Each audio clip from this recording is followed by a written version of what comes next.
नमस्कार माझा सद्गुरु रामदासा. जय जय रघुवीर समर्थ. आज आपण नराच्या श्लोकामधील 43वा श्लोक पाहणार आहोत. मना सज्जना एक जीवी धरावे, जनी आपुले हित तुवा करावे.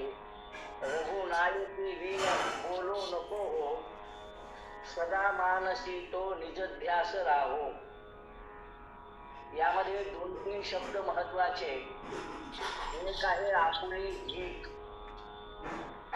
व्यवहारामध्ये आपुले हित कशात आहे असे आपण बऱ्याच वेळा शब्द प्रयोग करतो, परंतु हिताच्या ऐवजी आपला स्वार्थ असा शब्द प्रयोग बऱ्याच वेळा होतो.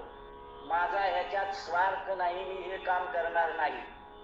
याचा अर्थ स्वार्थ आणि हित या दोन मध्ये फरक आहे. स्वार्थामध्ये मला भौतिक स्वरूपाच्या गोष्टीची प्राप्ती व्हावी असं वाटत असतं.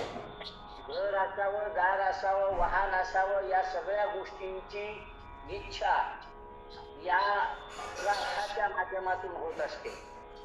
पण हित मात्र तसं करत नाही.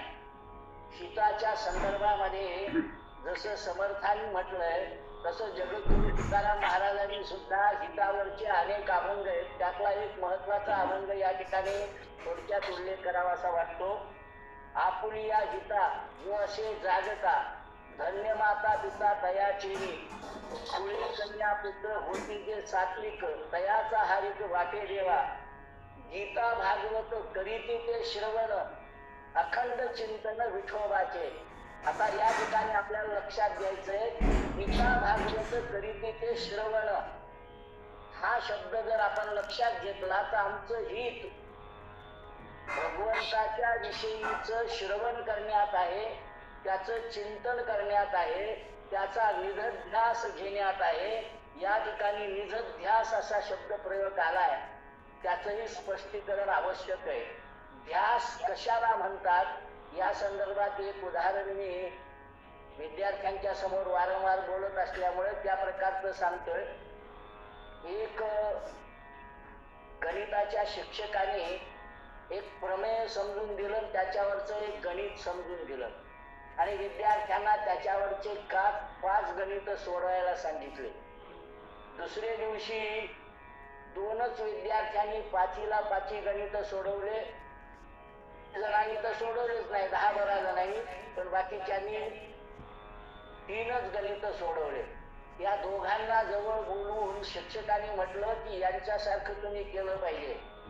परंतु त्यातला शिक्षकांच्या डाव्या बाजूला जो होता त्याविषयी समोरच्या एका विद्यार्थ्यांनी सांगितलं, सर यांनी हे जे गणित आहे 5वं ते मोठ्या बहिणीकडून सोडून घेतलंय 12वीला असलेल्या. त्याचा आनंद निघून गेला. सरांनी या दुसऱ्या विद्यार्थ्याला विचारलं, त्याने म्हणाले शेवटचे 2 गणित कठीण आहेत, कसे सोडवलेस? त्यांनी सांगितलं, मी रात्री 8 वाजता अभ्यासाला बसलो, 3 गणित 9 वाजेपर्यंत सोडून टाकले. 4थं गणित 9:30-10 वाजले तरी सुटेना. कसं तरी 10:30ला ते सुटलं. 5वं तर 12 वाजले तरी सुटेना. आईने माझी वही काढून घेतली आणि सांगितलं, आता झोप, उद्या सकाळी उठल्यावर तुला गणित सुचेल. आणि मुलाला आईने बळजबरीने झोपवलं. चमत्कार असा झाला की 4च्या आतच मुलगा उठला आणि त्याने ते 5वं गणित सोडून दाखवलं, सोडवलं कागदावर. कसं सोडवलं? तो म्हणाला, झोपला होता तरी त्या गणिताचाच विचार करत होता, दुसरा कुठलाच विचार त्याच्या मनात नव्हता. याला म्हणायचं ध्यास. आणि त्यामुळं आतूनच ते गणित उकललं गेलं आणि त्याने ते कागदावर उतरविलं. म्हणजे एक अभ्यास करणाऱ्या विद्यार्थ्याला सुद्धा या पद्धतीचा ध्यास घेतल्याशिवाय यश मिळत नाही. तर आम्हाला जीवनाचं हित करायचंय, याचा अर्थ परमेश्वराची प्राप्ती करायची आहे, तर त्याच्यासाठी आम्हाला निधध्यास त्या परमेश्वराशिवाय दुसरा विचार आमच्या मनात येता कामा नये. असं जर असेल तरच रघुनायके वीण बोलो नये, तरच मग आमच्या मनात परमेश्वराच्या विषयाशिवाय अन्य विषय बोलण्याची इच्छा उत्पन्न होणार नाही. आणि जोपर्यंत अन्य विषय सोडून आम्ही भगवंताचं चिंतन करत भगवंताच्या विषयाशिवाय दुसरा कुठलाही विषय मांडणार नाही, तोपर्यंत आम्हाला आमचा ध्यासही होणार नाही आणि आम्हाला पाहिजे ते हित प्राप्त होणार नाही. आणि म्हणून आम्ही एक लक्षात घेतलं पाहिजे की हितासाठी आणखीन काय करावं लागतं. तुकाराम महाराजांनी याच अभंगामध्ये सगळे शेवटीला म्हटलं, तुका म्हणे मज घडो त्यांची सेवा, तरी माझ्या दैवा पार नाही. यामधला भाव सुद्धा आम्ही लक्षात घेतला पाहिजे की निरध्यासाशिवाय परमेश्वराची प्राप्ती नाही. आणि असं जे परमेश्वराचं गुणगान करणारे आहेत ते मला प्रिय आहेत. तुकाराम महाराज म्हणतात त्यांना प्रिय, त्याचाच अर्थ भगवंतांनाही ते प्रिय आहेत. तर भगवंतांना काय आवडतं, तर भगवंताची भक्ती केलेली आवडते. दुसरा एक भाव आहे भजन केलेलं आवडतं. तर भजन या शब्दाचा अर्थ जर आम्ही आणखीन पाहिला म्हणजे आम्ही जे करतो ते भजनच आहे. निरनिराळे अभंग म्हणतो, निरनिराळे स्तोत्र म्हणतो किंवा अजूनही हरिपाठ म्हणतो, हे सगळं भजनामध्ये येईल. भगवंताचं चिंतन आम्ही निरनिराळ्या अभंगांच्या माध्यमातून करणं. पण भजन या शब्दामधला मूळ धातू आहे भज. भज या शब्दाचा अर्थ भज सेवायाम, त्याचा अर्थ सेवा करणे. सेवा करायची झाली तर कोणाची करायची, तर जे जे भेटे भूत ते मानी जे भगवंत या न्यायाने सगळी जीवसृष्टी ही भगवंताचीच रूप आहेत. या भगवंताच्या रूपाची सेवा करणं म्हणजे भगवंताची सेवा करणं. जे का रंजले गांजले त्याशी म्हणे जो आपुले, तोची साधू ओळखावा, देव तेथेची जाणावा, मृदोस बाह्य नवनीत तेची सज्जनाचे चित्त, ज्याशी अपंगिता नाही त्याशी जो धरी हृदयी, दया करणे जे पुत्रांशी तेची दासा आणि दासी.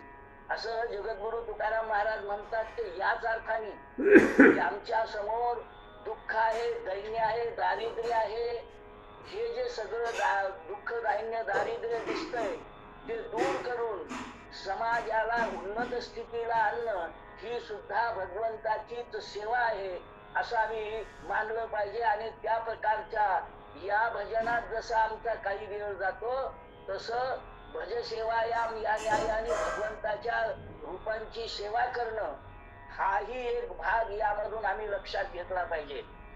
दुसरी गोष्ट अशी आहे की आम्हाला जर पाहिजे ते इप्सित हित साध्य करायचं असेल तर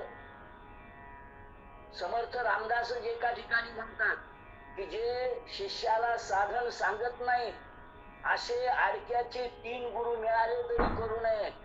म्हणजे शिष्याला साधन सांगितलं पाहिजे, प्रक्रिया सांगितली पाहिजे, त्या प्रक्रियेच्या द्वारेच तो त्या भगवंतापर्यंत जाऊ शकतो.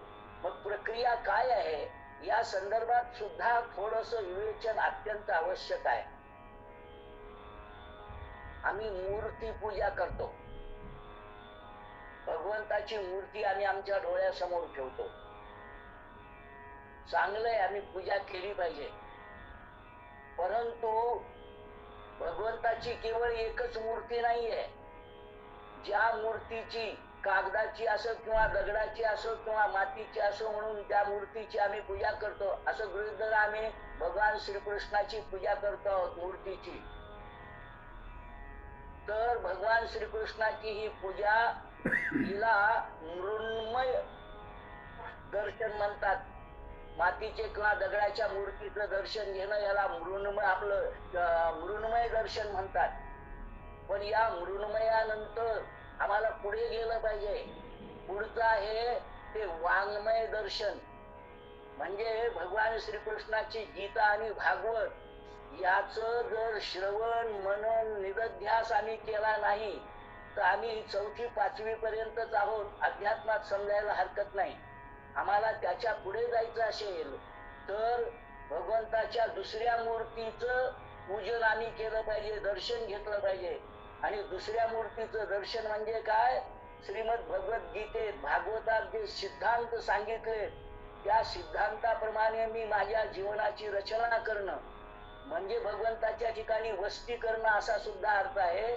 जोडून या धन उत्तम व्यवहारे सांगितलंय त्या पद्धतीने माझा आचार झाला पाहिजे.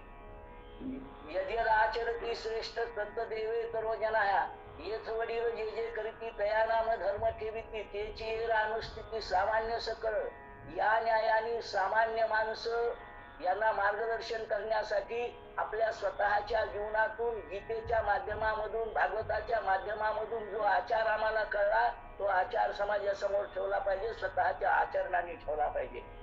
मग हे होईल वाङ्मयीन दर्शन.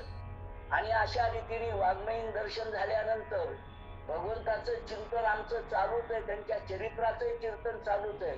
त्याला एक वेळा भगवंत आम्हाला चिन्मय दर्शन देतील. ज्याप्रमाणे नामदेवाला चिन्मय दर्शन होत असे, ज्याप्रमाणे काल मी सांगितलं रामकृष्ण परमहंसांना काली माता भेटत असे, त्यांच्या पुण्याने आणि नरेंद्रच्याही पुण्याने आणि परिश्रमाने त्यालाही काली मातेचं दर्शन झालं. ते चिन्मय दर्शन आहे. म्हणजे प्रथम मृण्मय, नंतर वाङ्मय आणि त्यानंतर चिन्मय दर्शन झालं पाहिजे. आणि हे दर्शन जर आम्हाला झालं तर आम्ही भगवंताच्या ठिकाणी वस्ती केली असंही होईल, निधध्यास घेतला असंही होईल. झोपीत सुद्धा आमच्या मनात त्याच्याशिवाय दुसरा कुठलाही प्रकारचा विचार नाही. 24 तास एकच ध्यास, त्याला निधध्यास म्हणायचं. अशा प्रकाराने निधध्यास केला तर रघुराय काही विण बोलू नये. भगवंताच्या कथांच्या शिवाय दुसरं काही बोलण्याचा विचार मनामध्ये येणार नाही.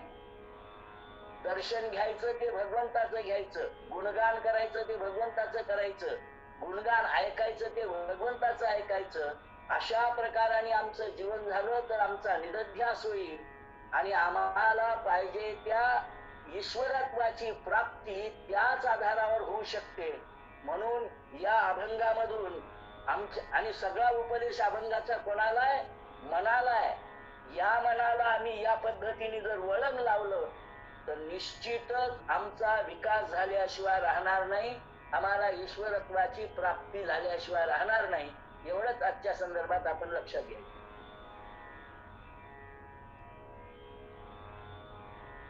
जय जय रघुवीर समर्थ.